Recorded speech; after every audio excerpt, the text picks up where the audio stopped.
Dihamu amanami do inanami saksan na poso. Disi maju tujulu. Asal lebih denggani do. Kepada yang muda mudi, tolong ke depan.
Shalom. Kita akan memulai ibadah kita. Mari kita bernyanyi dari Kidung Jemaat nomor 5, dimulai dari ayat 1 sampai 3. Pada ayat ketiga nanti kita sama-sama berdiri.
Yesus Kristus dan nama Roh Kudus yang menciptakan langit dan bumi. Amin. Sebab memang sesuai dengan keadaan Allah yang baginya dan olehnya segala sesuatu dijadikan, yaitu Allah yang membawa orang kepada kemuliaan, juga menyempurnakan Yesus yang memimpin mereka kepada keselamatan dengan penderitaan. Haleluya.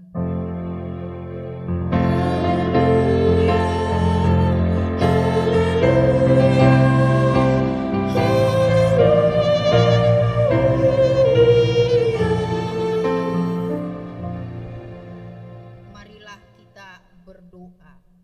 Ya Tuhan Allah Bapa yang di surga, kasihanilah kami orang yang berdosa yang lemah ini, karena musuh kami terlalu kuat untuk kami selalu dikalahkan. Sebab itu, tolonglah kami, berilah kami kekuatan untuk mengalahkan musuh kami, karena Tuhan Yesus Kristus yang menderita untuk kami. Amin.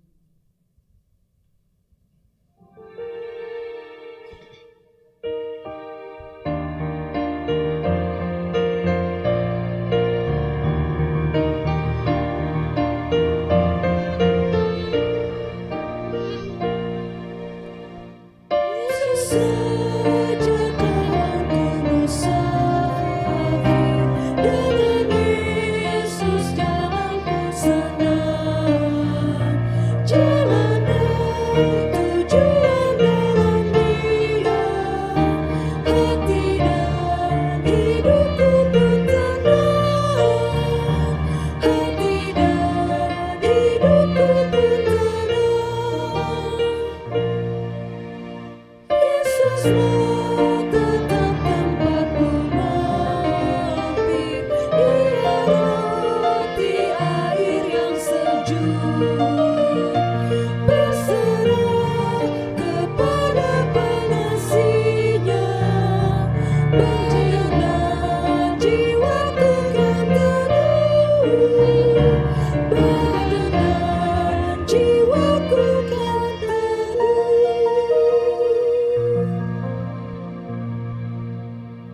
Marilah kita mendengarkan Taurat Tuhan minggu ini yang diambil dari hukum Taurat yang pertama sampai dengan keempat.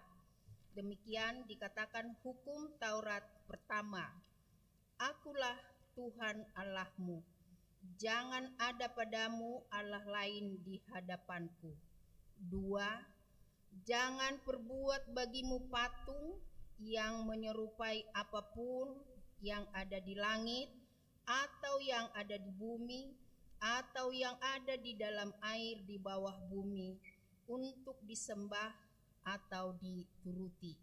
3. Jangan menyebut nama Tuhan Allahmu dengan sembarangan, sebab Tuhan akan menghukum orang yang menyia-nyiakan namanya. 4. Ingat dan kuduskanlah hari Sabat. 6 hari lamanya engkau akan bekerja dan melakukan segala pekerjaanmu. Tetapi hari ketujuh adalah hari Sabat Tuhan Allahmu. Maka jangan melakukan sesuatu pekerjaan, engkau atau anakmu laki-laki, atau anakmu perempuan, atau hambamu laki-laki, atau hambamu perempuan, atau hewanmu, atau orang asing yang berada di tempat kediamanmu. Sebab pada 6 hari lamanya Tuhan menjadikan langit dan bumi, laut dan segala isinya, dan Ia berhenti pada hari yang ketujuh. Itulah sebabnya Tuhan memberkati hari Sabat dan menguduskannya. Marilah kita memohon kekuatan Tuhan untuk melakukannya. Ya Tuhan Allah, kuatkanlah kami melakukan yang sesuai dengan hukum-Mu. Amin.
menyerahkan diri untuk mengaku dosa kita.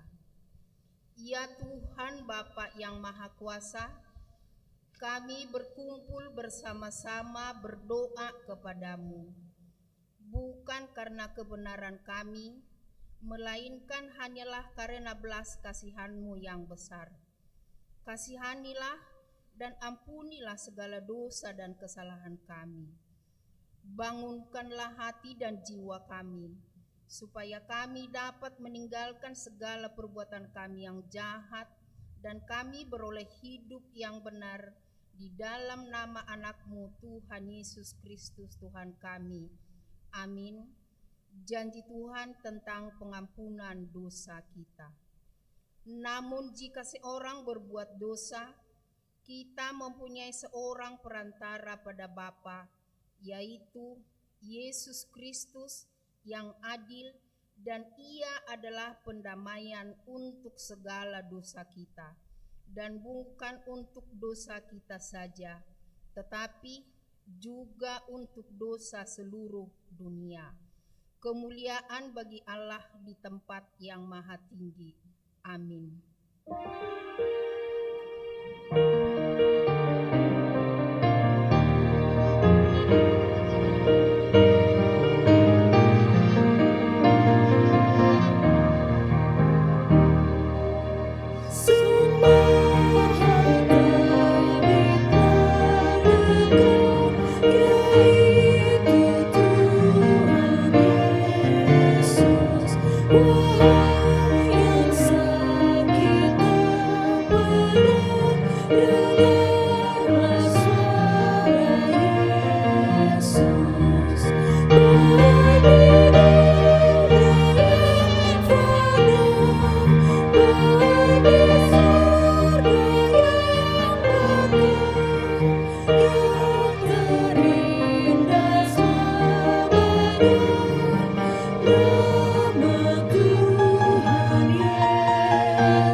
Epistel minggu ini yang diambil dari Mazmur 99, dimulai dari ayat 1 sampai 9. Kita baca secara bergantian. Ayat 1, Tuhan Raja yang kudus, Tuhan itu Raja, maka bangsa-bangsa gemetar, Ia duduk di atas kerub-kerub, maka bumi goyang. Tuhan itu maha besar di Sion, dan Dia berdiri mengatasi segala bangsa. Biarlah mereka menyanyikan syukur bagi nama-Mu yang besar dan dahsyat. Kuduslah Ia. Raja yang kuat, yang mencintai hukum, Engkaulah yang menegakkan kebenaran. Hukum dan keadilan di antara keturunan Yakub, Engkaulah yang melakukan. Tinggikanlah Tuhan Allah kita, dan sujudlah menyembah kepada tumpuan kakinya. Kuduslah Ia.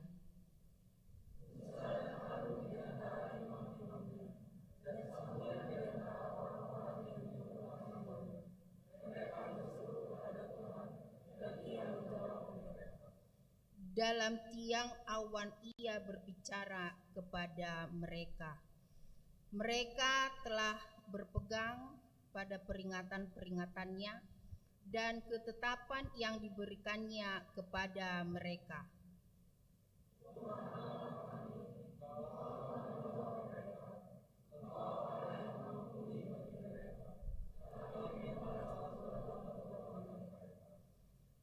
tinggikanlah Tuhan Allah kita, dan sujudlah menyembah di hadapan gunungnya yang kudus, sebab kuduslah Tuhan Allah kita. Berbahagialah orang yang mendengar firman Allah serta memeliharanya. Amin.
Marilah kita bersama-sama mengaku iman kepercayaan kita, sebagaimana teman-teman seiman di seluruh dunia, kita bersama-sama mengucapkannya. Aku percaya kepada Allah, Bapa yang Maha Kuasa, Khalik langit dan bumi. Aku percaya kepada Yesus Kristus, anaknya yang tunggal Tuhan kita, yang dikandung daripada Roh Kudus, lahir dari anak darah Maria, yang menderita sengsara di bawah pemerintahan Pontius Pilatus, disalibkan, mati dan dikuburkan, yang turun ke dalam kerajaan maut. Pada hari yang ketiga, bangkit pula dari antara orang mati, naik ke surga, duduk di sebelah kanan Allah, Bapa yang Maha Kuasa. Dari sana akan datang kelak untuk menghakimi orang yang hidup dan yang mati. Aku percaya kepada Roh Kudus dan adanya satu gereja yang kudus, persekutuan orang kudus, pengampunan dosa, kebangkitan daging, dan hidup yang kekal. Amin. Kita mendengar warta minggu ini.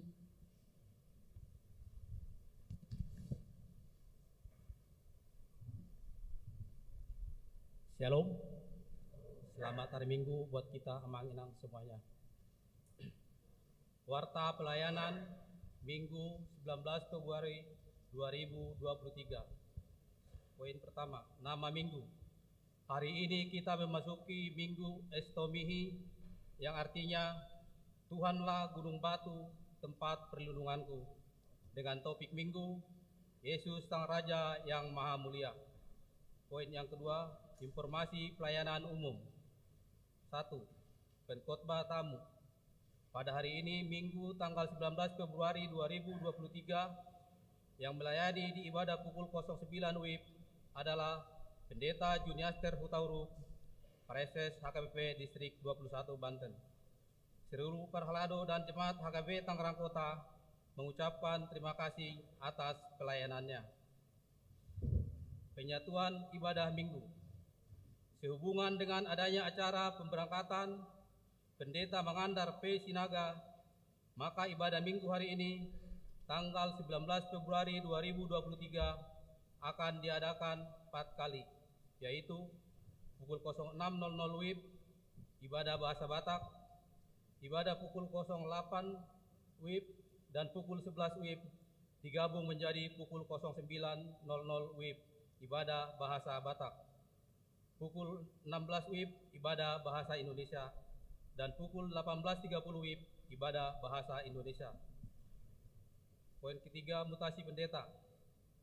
Sesuai dengan surat keputusan Eborus HKBP nomor 613 pendeta garing SK garing 12 garing 2022 tanggal 6 Desember 2022 tentang mutasi pendeta Mangandar P. Sinaga menjadi pendeta HKBP Resort Ciputat Distrik 21 Banten. Maka 1. Pada hari Minggu tanggal 12 Februari 2023 pukul 10 WIB telah dilaksanakan pengukuhan di HKBP Ciputat Resort Ciputat yang dipimpin oleh Preses HKBP Distrik 21 Banten dan didampingi oleh pengukuhan Ina Jumat dan pengukuhan Amah Huria. 2. Pada hari ini, Minggu tanggal 19 Februari 2023, di ibadah pukul 09.00 WIB, dilaksanakan pemberangkatan yang dipimpin oleh Reses HKBP Distrik 21 Banten, dan di semua ibadah kita mengumpulkan persembahan kasih menggunakan amplop untuk Pendeta Mangandar P. Sinaga. Poin yang ketiga, setelah ibadah Minggu pukul 09 WIB, akan diadakan acara ramah tamah bertempat di Sopo Saroha. Yang keempat, pemekaran WIK. Sejak hari ini, Minggu tanggal 19 Februari 2023, WIK 7 telah dimekarkan menjadi 2 WIK, yaitu WIK 7 Sintua WIK-nya Sintua Ruliana Sialoho dan WIK 31 Sintua WIK-nya Sintua Hasudungan Butar-Butar. Pergantian Sintua WIK. Sejak hari ini, Minggu tanggal 19 Februari 2023, Sintua WIK 19 berganti dari Sintua Berlindung Siotang menjadi Sintua Edison H. Manurung. Poin yang keenam, penghiburan Parhalado. Pada hari Senin tanggal 20 Februari 2023, pukul 19 WIB, akan dilaksanakan penghiburan Parhalado untuk keluarga Nyonya Huta Gaul, Sintua Erida Boru Turnip bertempat di Sopo Saroha. Diminta kepada seluruh Parhalado untuk menghadiri acara tersebut. Poin yang ketujuh, Senam dan PA Seksi Lansia. Senam dan PA Lansia berubah jadwal dari hari Rabu menjadi setiap hari Selasa mulai tanggal 21 Februari 2023 pukul 08.00 WIB bertempat di Gedung Sekolah Minggu lantai 1. 8. Persembahan kasih pendeta pensiun Distrik 21 Banten. Pada hari Minggu tanggal 26 Februari di semua ibadah, gereja kita akan mengumpulkan persembahan kasih menggunakan amplop untuk Pendeta Marudut Nambaban, pendeta pensiun yang melayani di Distrik 21 Banten. Poin yang 9, rekrutmen song leader dan pemain musik. Dihimbau kepada jemaat HKBP Tangerang Kota yang berkenan melayani sebagai song leader dan pemain musik dapat mendaftar kepada seksi musik gereja. Poin yang ke-10, Partangyangan WIK. Jadwal dan laporan Partangyangan WIK dapat dilihat di Warta Jemaat. Poin yang ke-11, Warta Pemberkatan Nikah. Poin pertama, Warta 2 akan menerima pemberkatan nikah Mikael Sinaga, putra dari Bapak Marolop Sinaga dan Ibu Rosmiati Boru Nebaho, Jemaat HKBP Tangerang Kota, Resort Tangerang Kota, WIK 11, dengan Emmy Yunika Boru Simare-Mare, putri dari Bapak Rudin Simare-Mare, Ibu Uli Rohani Boru Nabi Tupulu, Jemaat HKBP Petojo, Resort Petojo, Distrik 8 DKI Jakarta. Pemberkatan nikah dilaksanakan pada hari Sabtu tanggal 25 Februari 2023 di HKBP Tangerang Kota pukul 10 WIB. Warta 2 akan menerima pemberkatan nikah Surya Boy Mikael Sialoho, putra dari Bapak Hotman Sialoho dan Ibu Lilis Boru Sianipar, Jemaat HKBP Tangerang Kota, Resort Tangerang Kota, WIK 18, dengan Claudia Tari Rumondang Boru Marpaung, putri dari Bapak Tahan Marpaung dan Ibu Rita Boru Siagian, Jemaat HKBP Tangerang Kota, Resort Tangerang Kota, WIK 16. Pemberkatan nikah dilaksanakan pada hari Sabtu tanggal 25 Desember 2023 di HKBP Tangerang Kota pukul 08 WIB. Poin yang ketiga, Warta 1 akan menerima pemberkatan nikah Abel Rizky Siregar, putra dari Bapak Baktiar Siregar dan Ibu Sintua Dona Boru Pakpahan, Jemaat HKI Pesana Tangerang, Daerah 7, Pulau Jawa, Bali, Kalimantan, dengan Nadia Anastasia Boru Sitorus, putri dari Bapak Harlen Sitorus dan Ibu Eli Rosita Pronika Boru Sihite, Jemaat HKBP Tangerang Kota, Resort Tangerang Kota, WIK 16. Pemberkatan nikah dilaksanakan pada hari Sabtu tanggal 11 Maret 2023 di HKI Menteng Pulo, Jakarta. Poin yang keempat, warta pertama akan menerima pemberkatan nikah Mario Sinaga, putra dari Bapak Basa Sinaga dan Ibu Manarisan Boru Siombing, Jemaat HKBP Tangerang Kota, Resort Tangerang Kota, WIK 11, dengan Maria Epatri Boru Tapubolon, putri dari Bapak Binsar Tapubolon dan Ibu Ruli Boru Marbon, Jemaat HKBP Tangerang Kota, Resort Tangerang Kota, WIK 19. Pemberkatan nikah dilaksanakan pada hari Sabtu tanggal 4 Maret 2023 di HKBP Tangerang Kota pukul 09 WIB. 12 Jemaat baru. Sejak hari ini Minggu tanggal 19 Februari 2023 menjadi jemaat di HKBP Tangerang Kota. Keluarga 1.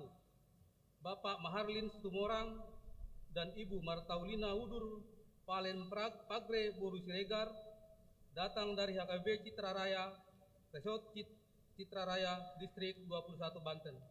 Bertempat tinggal di Bugel Indah, Blok D4, nomor 23, WIK 27, NRJ 231581.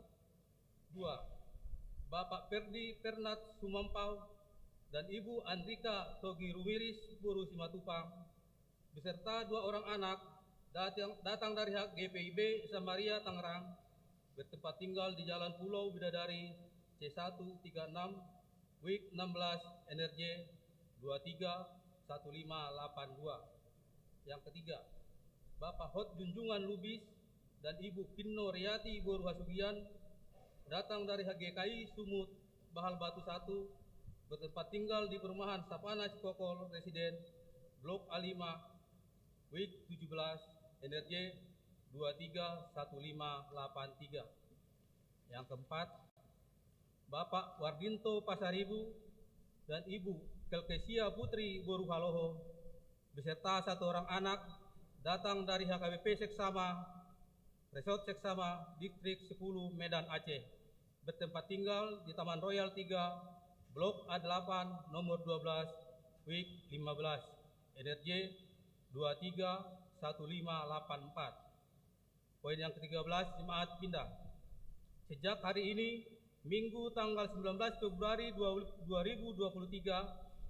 telah pindah huria keluarga. 1. Bapak Bungaran Simanjuntak, Ibu Epli Yustia Boru Purba, beserta 2 orang anak dari WIK Diaspora ke HKBP Rajek Asri, Resort Kutabumi, Distrik 21 Banten. Yang kedua, Bapak Jatwa Jawan Priabanson Silalahi dan Ibu Piska Dameria Boru Munte dari WIK 14 PHKBP Taman Adiasa, Resort Serpong, Distrik 21 Banten. Yang ketiga, Bapak Sonar Sihotang dan Ibu Rosma Deliana Panjaitan beserta 2 orang anak dari WIK Diaspora ke HKBP Rajek Asri, Resort Kutabumi, Distrik 21 Banten. Yang keempat, Bapak Henry Ferdinand Sitio dan Ibu Lamtiur Boris Mamora beserta 3 orang anak dari WIK 21 ke HKBP Citra Raya, Resort Citra Raya, Distrik 21 Banten. Yang kelima, Bapak Doni Epriadi Simamora dan Ibu Surya Des Natalia Sinabutar beserta 1 orang anak dari WIK 21 ke HKBP Ciputat, Resort Ciputat, Distrik 21 Banten. Poin 14, bersalaman setelah ibadah. Mulai hari Minggu tanggal 26 Februari 2023 akan dilaksanakan kembali bersalam-salaman antara ruas dengan pelayan ibadah di depan pintu gereja setelah ibadah. Poin yang ke-15, ucapan selamat dan doa. Pendeta Resort Parhalado dan seluruh jemaat mengucapkan A. Selamat ulang tahun kelahiran dan ulang tahun pernikahan kepada semua jemaat yang berulang tahun pada minggu ini dengan doa dan harapan panjang umurnya, sehat tubuhnya, kuat imannya di dalam Tuhan. Poin B, kepada jemaat yang sakit, kiranya Tuhan memberikan kesembuhan. Demikianlah warta jemaat minggu ini. Apabila ada kesalahan dalam penulisan dan pembacaan warta ini, dapat dikonfirmasikan ke Parhalado di WIK masing-masing atau ke sekretariat jemaat pada waktu jam kantor. Kiranya Tuhan memberkati. Horas. Kita bernyanyi dari buku nyanyian 256 ayat 1 dan seterusnya sambil mengumpulkan persembahan 1A, 1B, dan 2.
Damai sejahtera Allah yang melampaui segala akal, itulah yang memelihara hati dan pikiran ibu bapak saudara sekalian di dalam Kristus Yesus Tuhan kita yang hidup. Amin. Jemaat yang dikasihi Tuhan, firman Tuhan menyapa kita secara bersama-sama maupun pribadi di ibadah sore hari ini, tertulis dalam 2 Petrus pasal pertama ayat 16 sampai ayat 21 mengatakan, sebab kami tidak mengikuti dongeng-dongeng isapan jempol manusia ketika kami memberitahukan kepadamu kuasa dan kedatangan Tuhan kita, Yesus Kristus sebagai Raja. Tetapi kami adalah saksi mata dari kebesarannya.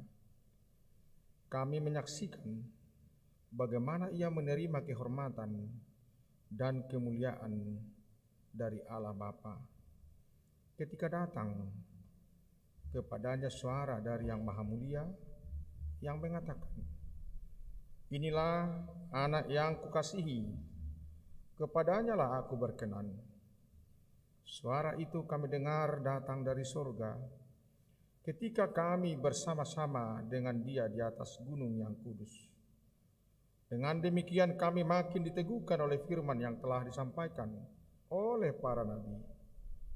Alangkah baiknya kalau kamu memperhatikannya sama seperti memperhatikan pelita yang bercahaya di tempat yang gelap sampai fajar menyingsing dan bintang timur terbit bersinar di dalam hatimu. Yang terutama harus kamu ketahui ialah bahwa nubuat-nubuat dalam kitab suci tidak boleh ditafsirkan menurut kehendak sendiri. Sebab tidak pernah nubuat dihasilkan oleh kehendak manusia, tetapi oleh dorongan Roh Kudus orang-orang berbicara atas nama Allah.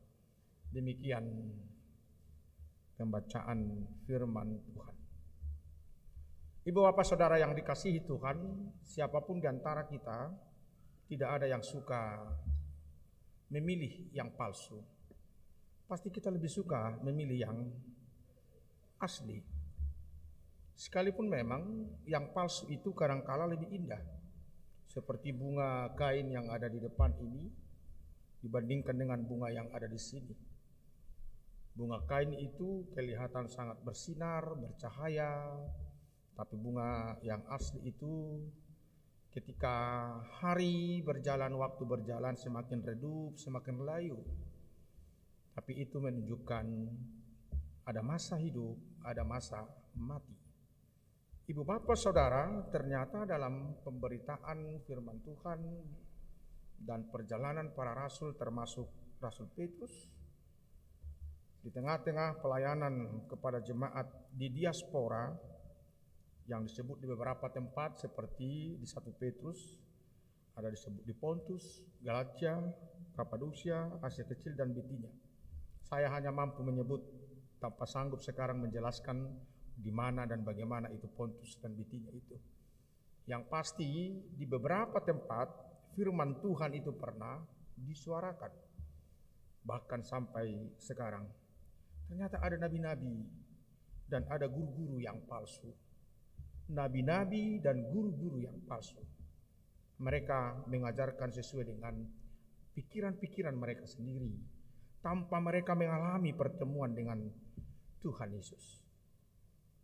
Rasul Petrus mengatakan melalui nats ini bahwa dia tidak mengikuti dongeng-dongeng isapan jempol manusia ketika memberitahukan kedatangan Tuhan Yesus Kristus sebagai Raja. Bukan kebohongan, bukan yang dibuat-buat manusia, tetapi Petrus salah satu saksi mata. Mungkin demikian yang sering kita dengar atau ibu bapak mendengar bagaimana proses Injil itu dituliskan, seperti di awal perjanjian baru juga, Matius, Markus, Lukas, Yohanes, ada di situ yang disebut Injil sinopsis, yaitu satu Injil, 3 pekabar. Seperti satu pertandingan sepak bola, 3 wartawan menceritakan dengan bahasa dan metode mereka yang berbeda, tapi dengan inti pemberitaan yang sama. Maka di sana ada sumber penulisan. Sumber penulisan mereka ada dari antara Markus ke Matius atau sebaliknya juga. Dan ada penulisan yang tertua dari sudut bahasanya. Dan sumber penulisan mereka ada juga yang disebut dengan papirus-papirus, tulisan-tulisan yang menceritakan tentang perjalanan Tuhan Yesus dan pelayanannya. Tapi ada sumber yang sangat asli, yaitu saksi mata, yaitu murid-murid Tuhan Yesus sendiri. Sehingga dari sumber yang mungkin paling tidak 3 itu diedit dan dicatatkan menjadi satu hal yang sangat bagus dan dapat kita pahami sampai saat ini. Jadi tidak begitu muncul, ada proses penulisannya. Dan orang-orang yang menuliskan itu juga adalah orang-orang yang disertai oleh Roh Kudus. Itu yang kita percaya, bahwa firman Tuhan yang ada di dalam Alkitab adalah firman yang dituliskan oleh orang-orang yang dipilih dan disertai oleh kuasa Roh Kudus. Bukan orang-orang yang hanya pintar menafsir seperti disebutkan tadi dalam bacaan itu. Bukan hanya orang-orang yang hanya bernubuat dengan pikiran dan kehendak manusia, tetapi dengan kehendak Roh Kudus. Ini tantangan yang bisa terjadi di zaman itu. Ketika ada juga manusia yang mengandalkan pikiran. Mungkin ibu bapak pernah mendengar golongan gnostik yang hanya mengandalkan pikiran, tidak mengandalkan hati, iman, dan tidak mengandalkan saksi-saksi yang begitu jelas, seperti Petrus mengatakan bahwa kami menyaksikan bagaimana ia menerima kehormatan dan kemuliaan dari Allah Bapa ketika datang kepadanya suara dari Yang Maha Mulia yang mengatakan, inilah anak yang kukasihi, kepadanya lah aku berkenan. Itu boleh kita baca di Markus 9 ayat 2 sampai 13 itu, bagaimana ketika Yesus mengajak 3 muridnya yang bernama Petrus, Yohanes, dan Yakobus ke atas gunung, mereka melihat Tuhan Yesus berbicara dengan Musa dan Elia, yaitu para nabi perjanjian lama.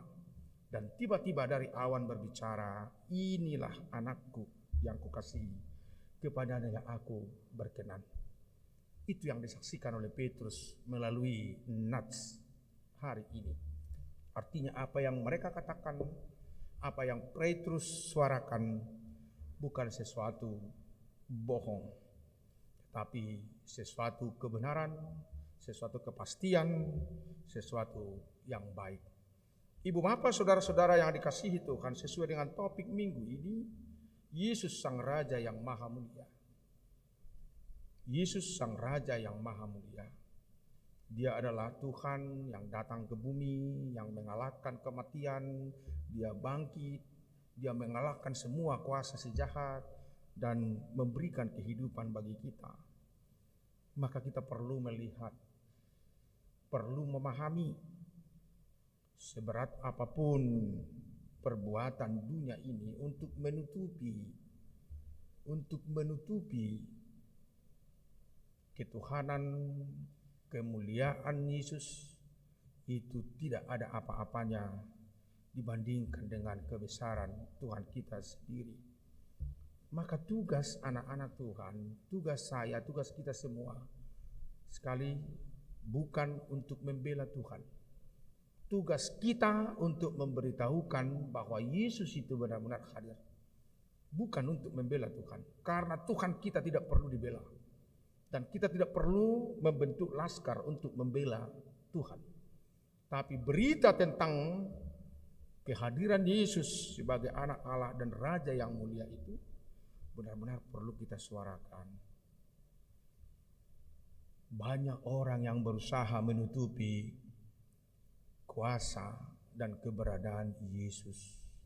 Itu dapat kita saksikan ketika di masa-masa Yesus mau disalibkan. dia diejek, bahkan setelah dikubur dan bangkit, ada pengaruh-pengaruh yang mengatakan dia dicuri oleh murid-muridnya.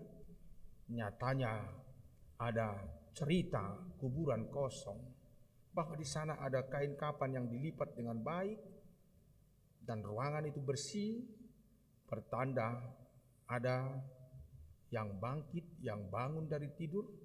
Bukan begitu saja diacak-acak, benar-benar Yesus itu bangkit. Kisah kuburan kosong, kisah kesaksian kuburan kosong, bukan berarti kisah yang isapan jempol. Ibu bapak, saudara yang dikasihi Tuhan, mungkin di zaman ini kita bisa mengalami hal yang sama.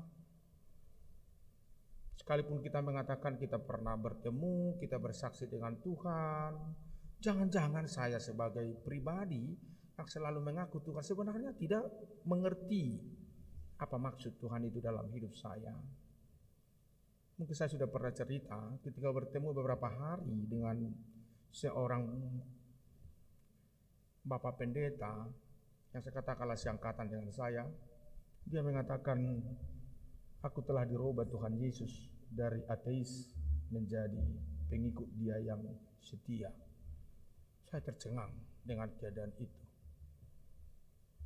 Dia seorang pendeta seangkatan saya. Saya mengenal dia di kampus. Tahun lalu dia jatuh dan stroke, dan dia pernah tidak sadarkan diri, dan dia merasakan seperti tertidur di atas air, dan katanya ada ruangan yang hitam, ini menurut kesaksian dia ibu bapak, dan dia seperti mau didorong ke sana, dan ada yang berdiri di sampingnya, dan dia dijauhkan dari ruangan yang hitam itu. Lalu kedua kali katanya dia dalam mimpinya ketika di tengah ketidaksadaran, saya baru tahu seorang yang tidak sadar mengalami mimpi atau pertemuan begitu, dan katanya ada yang datang seperti Abraham katanya dan mengatakan, percayalah Yesus, penyakitmu akan dipulihkan. Dan tiba-tiba dia tersadar, dan dia harus mengalami keterbatasan karena harus didorong dengan kursi roda baik di gereja. Di gereja yang dia layani ada pro kontra bahwa pendeta ini silakan berkhotbah dengan kursi roda, atau ada yang mengatakan tidak usah dan tidak boleh. Tapi akhirnya mereka memilih sampai sekarang dia boleh berkhotbah dari atas kursi roda itu. Luar biasa, saya selalu mencermati dia. Apa betul kamu mengalami begitu? Iya, berarti saya selama ini tidak percaya. Selama ini saya ateis. Tuhan menemukanku setelah aku melayaninya lebih dari 20 tahun. Masa pelayanannya sudah lebih dari 20 tahun. Coba bayangkan ibu bapak, apa yang dapat kita petik dari keadaan itu? Saya berpikir, tidak selamanya orang yang menyatakan dirinya saksi Kristus, yang kelihatan seperti sangat dekat dengan Tuhan, bukan tidak mungkin hatinya, jiwanya kering. Tapi di balik itu, tidak selamanya juga orang-orang yang kelihatan tidak peduli, tahu-tahu dia juga sangat dekat dengan Tuhan. Hanya memang dari peristiwa itu dapat dipelajari, ada titik untuk lebih mengenal Tuhan. Ada waktu untuk lebih mendekatkan diri dengan Tuhan. Dan dia merasakan itu, dan sekarang dia semakin dipulihkan, semakin dipulihkan. Saya melihat dia betul juga dari proses yang saya kenal, betul-betul dia berbicara bahwa dia tidak hanya tahu ada Tuhan, tapi dia benar-benar berbicara dengan Tuhan. Karena apa ibu bapak saudara-saudara? Banyak orang dan mungkin saya juga pintar dan dapat berbicara tentang Tuhan. Saya dapat menjelaskan tentang Allah Tritunggal. Saya dapat berbicara tentang bagaimana keilahian Tuhan itu. Tapi kalau ditanya sekarang, berapa kalikah saya, berapa kalikah kita berbicara dengan Tuhan. Tidak diharapkan hanya berbicara tentang Tuhan, tapi diharapkan berbicaralah dengan Tuhan. Dan ini perbedaan yang terjadi antara guru-guru palsu dan nabi-nabi palsu itu. Guru-guru palsu hanya berbicara tentang Tuhan. Seperti hebat dan wah. Dan mungkin juga apa yang dia jelaskan itu membuat semua orang tercengang. Tapi kalau ditanya, pernahkah berbicara dengan Tuhan? Ibu bapak, ini yang diharapkan dari kita. Berbicaralah dengan Tuhan. Berbicaralah. Ketika datang ke gereja, bukan hanya mendengar Tuhan itu ini, Tuhan ini begitu. Tapi ketika ibu bapak duduk di bangku, ketika saya berkhotbah di sini, diharapkan seperti Rasul Petrus dapat berbicara dengan Tuhan. Berbicara melalui pengalaman hidup kita masing-masing, berbicara melalui keluarga, berbicara melalui perjalanan hidup, bahwa Tuhan itu ada bersama kita. Kalau ditanya apakah Tuhan itu ada? Ada. Apakah Yesus itu benar-benar menyembuhkan kita? Betul. Kita telah mengalami di 2 tahun terakhir, ibu bapak, saudara-saudara, bagaimana Tuhan menunjukkan kuasanya bagi semua manusia. Di tengah perkembangan teknologi dan semaraknya informasi yang di satu sisi menyajikan hal-hal yang memberikan kita sukacita dan kemudahan, tapi di sisi lain memberikan tantangan yang sangat luar biasa. Dengan satu catatan, begitu cepat, begitu sangat cepat informasi dan hal-hal baik dapat kita terima dengan perkembangan teknologi sekarang, dan sebaliknya begitu cepat pula kita dapat menerima hal-hal yang negatif, bukan hanya di dekat diri kita sendiri, tapi dari seluruh dunia, dari tempat yang kita belum pernah kunjungi. Ibu bapak, mana yang harus kita pilih? Rasul Petrus memilih dan bersaksi tentang kebenaran dan membawa sukacita bagi siapapun yang percaya kepada Kristus. Sekalipun guru-guru palsu begitu getol mau menunjukkan dan menyatakan bahwa Yesus bukan Raja, bahwa Yesus bukan Tuhan. Tapi ibu bapak, saudara-saudara, anak-anak Tuhan seperti Petrus dan murid-murid Yesus yang kekasih tetap setia bersaksi tentang Tuhan. Yang kedua dari nas ini, kalau kita disebut menjadi saksi-saksi yang bagaimanakah? Saksi yang bagaimanakah kita? Akhir-akhir ini kita melihat pengadilan, terutama dengan peristiwa terbunuhnya seorang polisi, dan institusi harus menjadi bagian dari pengadilan itu. Dan institusi tersebut memiliki kesempatan untuk berbenah diri. Memang sangat menyakitkan. Di sana dibutuhkan saksi, saksi mata. Artinya di tengah pengadilan dunia ini dibutuhkan saksi yang valid, yang perkataannya, yang ungkapannya dapat dipertanggungjawabkan dan menjadi bahan atau dasar pengambil keputusan. Demikian juga saksi-saksi Kristus. Ungkapannya ungkapan yang dapat dipertanggungjawabkan. Ungkapannya yang dapat dipergunakan menyemangati dan menyembuhkan sakit penyakit. Ketika sesama saudara mengalami pergumulan, letih dan lesu, firman Tuhan itu sangat luar biasa dipergunakan untuk menguatkan. Ketika sesama saudara salah jalan dan salah arah, firman Tuhan itu berguna untuk mendidik, mengajar, supaya apa? supaya bumi ini benar-benar berjalan seturut kehendak Tuhan. Itu yang kita boleh baca di 2 Timotius 3 ayat 16 itu. Bahwa dikatakan firman Tuhan bertujuan untuk mengajar, menyatakan kesalahan, memperbaiki kelakuan, dan mendidik orang dalam kebenaran. Apa masih betul demikian Ibu Bapak Saudara-saudara?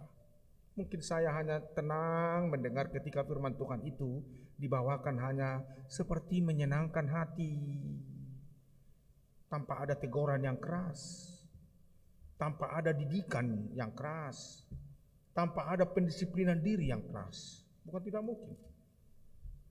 Saya lebih suka mendengar pengkhotbah yang memang membawakan setiap hari ada pengampunan. Betul. Tapi kita kadang dan bisa lupa bahwa ternyata ketika saya salah, ketika ibu bapak salah, ketika kita mengalami keadaan yang tidak baik, perlu dituntun, dididik, bahkan ditegur dengan keras. Itulah firman Tuhan. Firman Tuhan itu menegur dan mendidik. Sama seperti orang tua yang menegur anaknya yang salah, yang membawa anaknya ke jalan yang benar.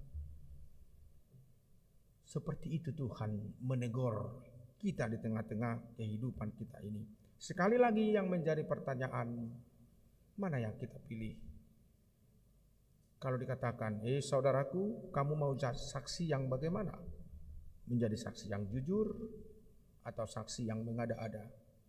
Anak-anak Tuhan diharapkan menjadi saksi yang jujur, saksi yang benar-benar memiliki kasih dan kuasa Tuhan, saksi yang selalu mengandalkan kekuatan dan pengampunan dari Yesus Kristus.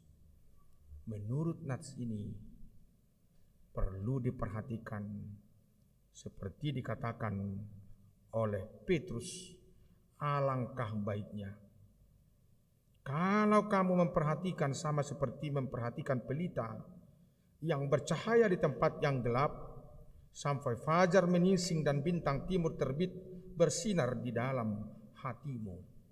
Maksudnya fokus kepada firman Tuhan, fokus kepada kasih Yesus Kristus sampai bintang timur terbit bersinar di dalam hatimu. Luar biasa ini. Sampai bintang timur, sampai pekerjaan, sampai kehadiran Yesus itu benar-benar bersinar di dalam hatiku, di dalam hati kita, di dalam hidup kita.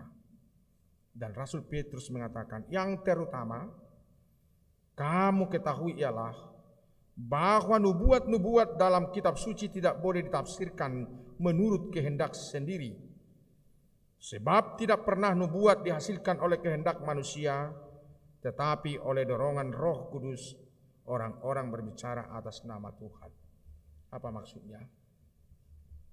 Dari ilmu hermeneutik, ini ilmu tafsir namanya ibu bapak, saudara-saudara, ada dua istilah, eksegesi dan aisegesi. Eksegesi seperti menimba air dari sumur. Aisegesi seperti memasukkan air ke dalam sumur. Yang benar memahami firman Tuhan adalah eksegesi. Hal-hal apa sajakah yang dapat kita gali dari firman itu? Kita angkat dengan timba kita angkat dengan kemampuan kita di dalam Tuhan. Bukan pikiran kita yang dimasukkan ke dalam sumur dan kumpulan penyataan firman itu. Jadi yang benar adalah eksegesi, bukan aisegesi. Menimba dari firman Tuhan, kesaksian yang ada di dalam Alkitab, bukan memasukkan pikiran ke dalam ayat-ayat Alkitab. Kalau memasukkan pikiran ke dalam ayat-ayat Alkitab, bisa membuat berita kebenaran itu tidak lagi sesuai dengan apa yang seharusnya. Karena kadang-kadang kehendak manusia Itu dari sudut ilmu hermeneutik, Ibu Bapak Saudara-saudara. Bagaimana seseorang harus tahu bidang ekonomi, bidang politik, bidang kehidupan dari suatu kata-kata itu dituliskan dan itu didalami dan selalu berserah kepada Tuhan dan bertanya apa yang mau diberikan melalui nas itu ke dalam hidup manusia, ke dalam hidup saya. Maka secara gamblang orang percaya melihat kenyataan hidup, melihat semua ciptaan Tuhan, melihat kehidupannya sendiri adalah karya Tuhan, bukan karena pikiran dan kekuatannya sendiri yang begitu suka-sukanya dapat memasukkan pikirannya ke dalam firman Tuhan atau menambah kepada kebenaran itu. Justru anak-anak Tuhan menggali. Ini juga salah satu perbedaan dari guru-guru palsu dan guru-guru atau saksi-saksi yang benar. Saksi yang benar di dalam Roh Kudus menggali buah-buah dan menggali air kehidupan untuk dinikmati, dirasakan, dan dihidupi. Bukan memenuhi sumur yang telah berisi air jernih dengan air-air yang sembarangan di luar sumur. Ibu bapak saudara-saudara, firman Tuhan ini adalah air kehidupan bagi kita. Yesus mengatakan, barang siapa percaya kepadaku, dari dalam dirinya akan mengalir aliran air yang hidup. Akan mengalir aliran air yang hidup.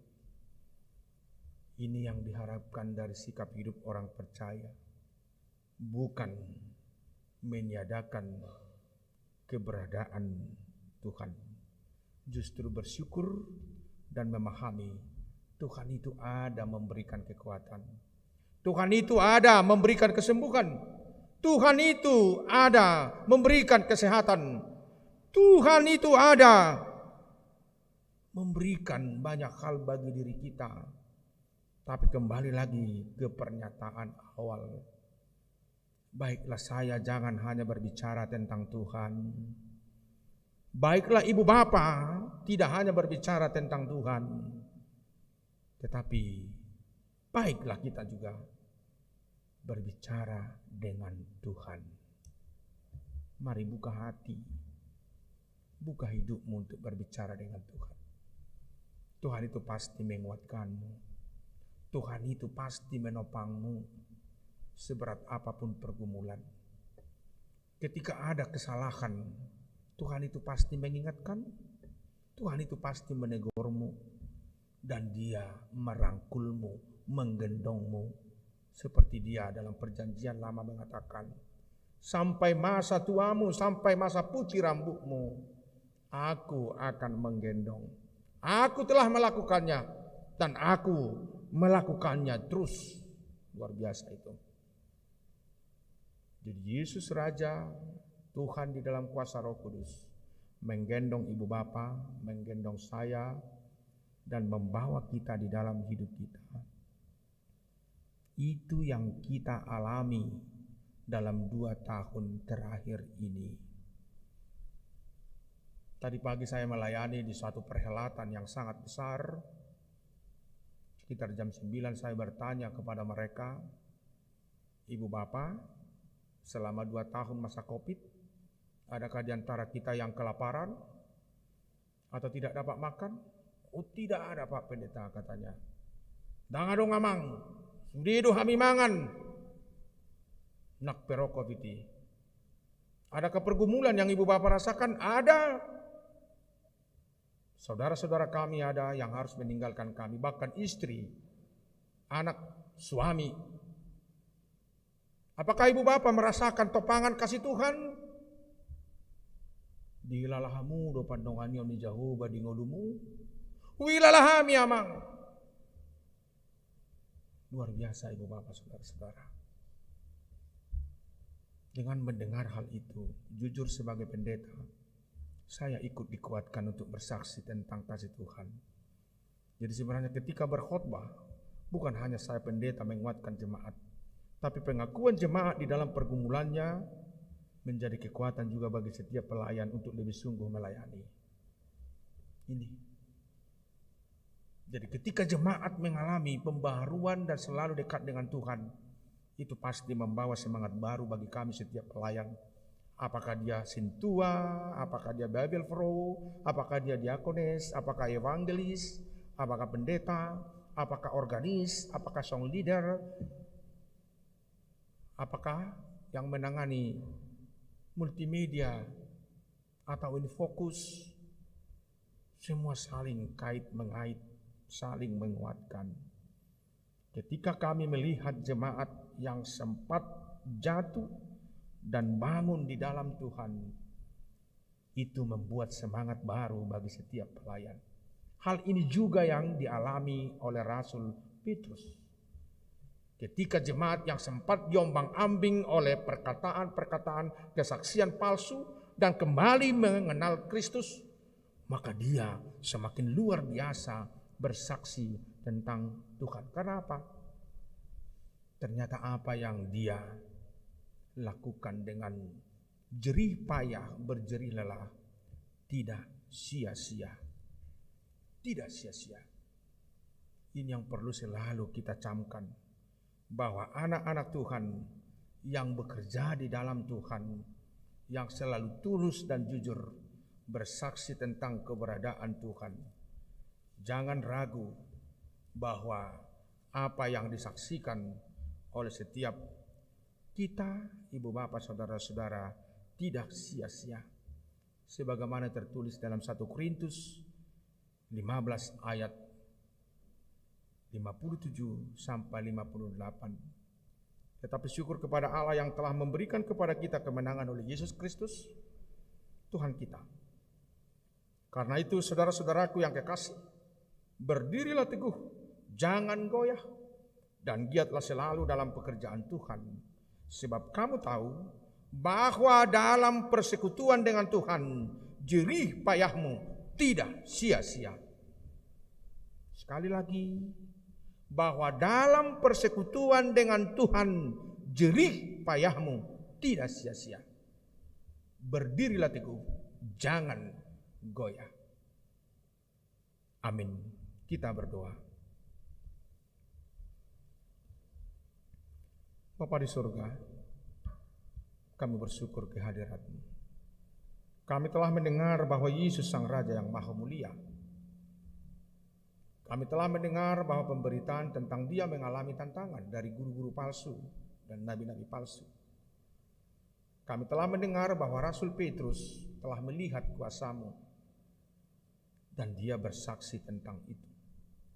Mungkin dunia menawarkan kesempatan bagi kami untuk menjauhkan diri dari-Mu, yang kelihatan kelihatan sangat megah.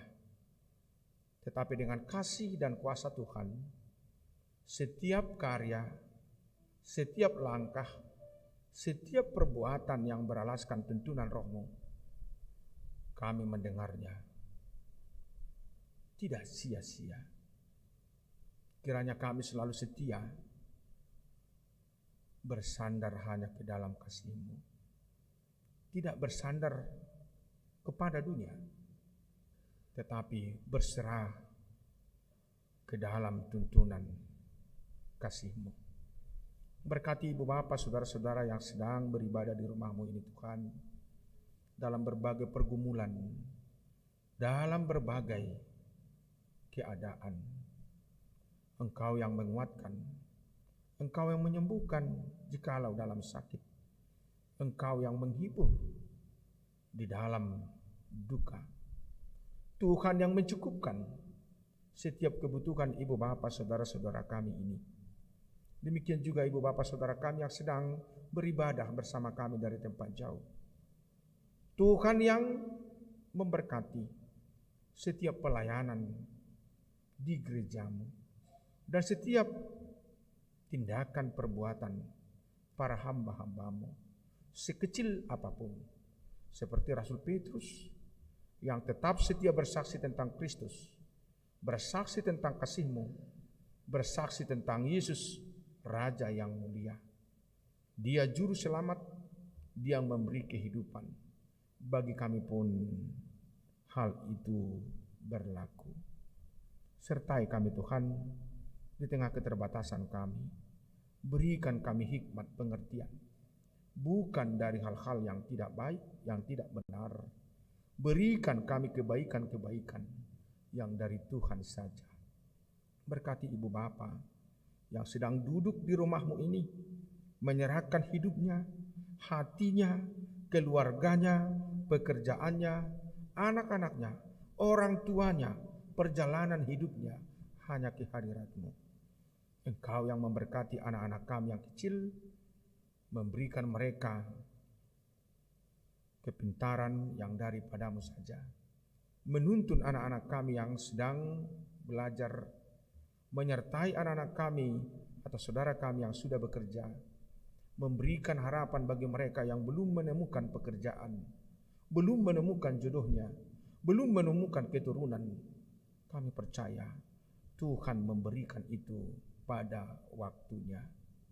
Sertai setiap kami Tuhan, supaya kami jangan goyah, supaya kami berdiri teguh, karena kami tahu sesuai firman-Mu, sekecil apapun yang kami lakukan, seperti yang dilakukan oleh para hamba-Mu yang tulus itu, tidak akan sia-sia. Hidup kami akan bermakna, hidup kami akan bernilai hanya di dalam cinta kasih Tuhan. Kalau sebentar ibu bapa, saudara kami akan pulang ke tempat masing-masing, sertai di perjalanan, tuntun Tuhan dan berikan sukacita, damai sejahtera yang daripada-Mu. Terpuji nama-Mu Bapa, di dalam Yesus Kristus, Raja yang mulia itu.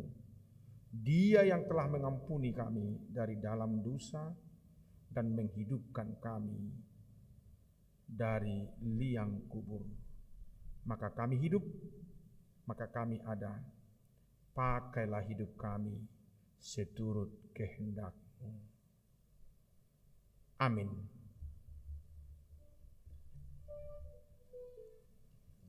Sambil mengumpulkan persembahan untuk tupak memberangkatkan Amang Pendeta Mangandar Sinaga, mari kita mengangkat pujian.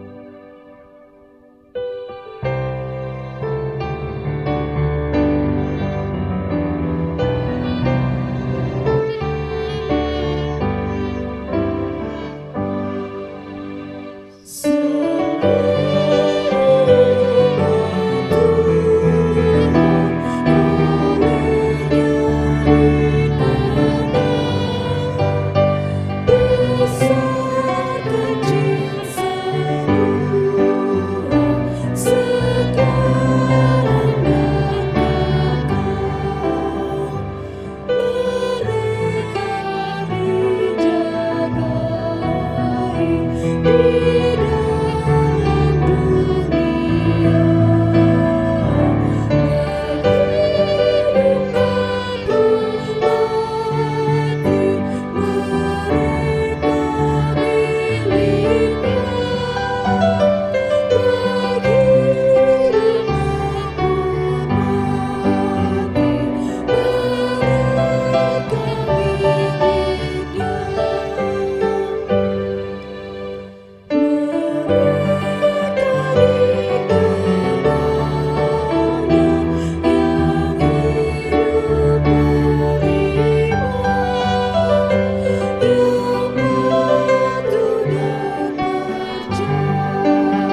Marilah kita berdoa untuk menyerahkan persembahan kita kepada Tuhan.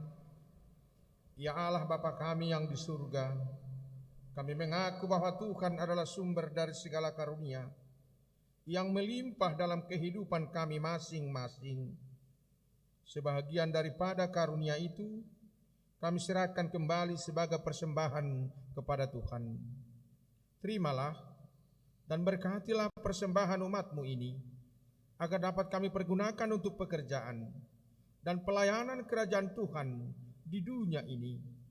Bukalah hati kami untuk mengenal betapa banyak berkat dan karunia yang kami peroleh dari Tuhan, supaya kami senantiasa bersyukur kepadamu di dalam nama Yesus Kristus, Tuhan kami.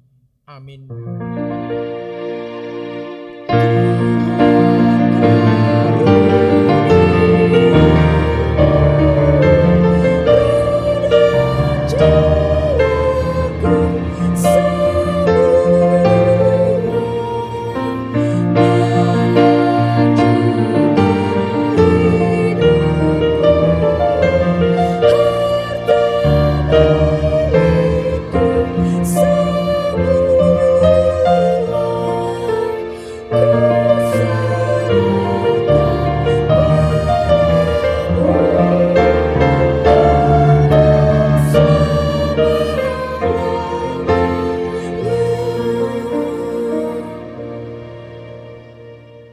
Bapa kami yang di surga, dikuduskanlah namamu, datanglah kerajaanmu. Jadilah kehendak-Mu di bumi seperti di surga. Berikanlah kami pada hari ini makanan kami yang secukupnya, dan ampunilah kami akan kesalahan kami, seperti kami juga telah mengampuni orang yang bersalah kepada kami. Dan janganlah membawa kami ke dalam pencobaan, tetapi lepaskanlah kami daripada yang jahat.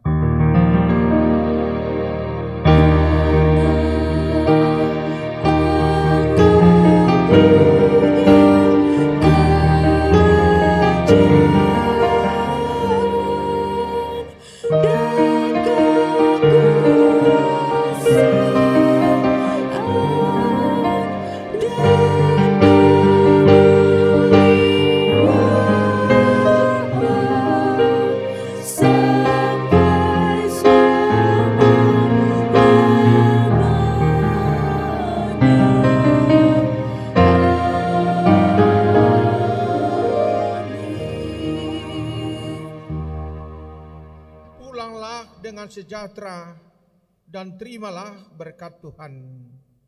Tuhan memberkati engkau dan melindungi engkau. Tuhan menyinari engkau dengan wajah-Nya dan memberi engkau kasih karunia. Tuhan menghadapkan wajah-Nya kepadamu dan memberi engkau damai sejahtera.